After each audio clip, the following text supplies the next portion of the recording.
विरारच्या जलशुद्धीकरण केंद्रात एक दुर्घटना घडली आहे। पाण्याच्या टाकीत पडून कर्मचाऱ्याचा मृत्यू झाला। वसई विरार महानगरपालिकेच्या विरार येथील जलशुद्धीकरण केंद्राच्या टाकीत पडून पालिका कर्मचाऱ्याचा मृत्यू झालाय। वसई विरार महापालिकेच्या विरार येथील जलशुद्धीकरण केंद्राच्या टाकीत पडून पालिका कर्मचाऱ्याचा मृत्यू झाला असून कैलास राऊत वय वर्ष 51 असे या कर्मचाऱ्याचे नाव आहे। ते या केंद्रात पंपमन म्हणून कार्यरत होते। या प्रकरणी विरार पोलिसांनी अपघाती मृत्यूची नोंद केली आहे। विरार पूर्वेच्या फुलपाडा येथील मराठी शाळेजवळ पालिकेचे जलशुद्धीकरण केंद्र आहे।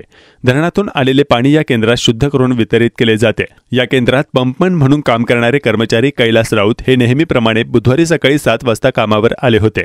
टाकीची पाहणी करण्यासाठी ते वर चढले होते, मात्र बराच वेळ ते खाली आले नव्हते। सकाळी 9च्या सुमारास इतर कर्मचाऱ्यांनी त्यांचा शोध घेतला, त्यावेळी त्यांची चप्पल टाकीजवळ आढळून आली। कर्मचाऱ्यांनी अग्निशमन दलाला पाचारण केले। त्यानंतर टाकीतून राऊत यांचा मृतदेह बाहेर काढण्यात आला। पाण्यातून कचरा काढायचा असल्याने टाकी उघडी असते। राऊत हे नियमित पंप सुरू करण्यासाठी काम करत होते, परंतु आज ते कसे पडले याबद्दल आम्हाला धक्का बसला आहे, असे या केंद्रात काम करणारे वॉलमन विशाल वैद्य यांनी सांगितले। या प्रकरणी विरार पोलीस ठाण्यात अपघाती मृत्यूची नोंद करण्यात आली आहे। कैलास राऊत हे विरारच्या आगाशी गावातील रहिवासी होते। त्यांच्या पश्चात पत्नी आणि मुलगा आहे। गेल्या 22 वर्षांपासून ते महापालिकेच्या सेवेत कार्यरत होते।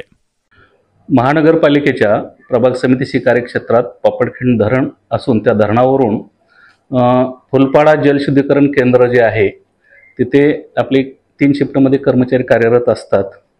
आज दिनांक 10 जानेवारी 2024 रोजी सकाळी 7 वाजता दिवसपाळीचा जो कार्यरत कर्मचारी आहे कैलास राऊत हा मजूर आहे, तो तिथे काम करण्यास आला होता आणि तो काम करत असताना कर्मचाऱ्यांच्या असं लक्षात आलं की तो कर्मचारी दिसत नाहीये। तर त्याच्यानंतर चौकशी केल्यानंतर तिथे ते पाण्यामध्ये त्याची चप्पल आढळून आली। मग शोध घेतला असता तेथील कर्मचाऱ्यांनी आपल्या रुग्णवाहिकेला फोन केला आणि पोलिसांना फोन करून त्यांना बोलवून घेतलं आणि तिथं त्याचा मृतदेह आढळून आला।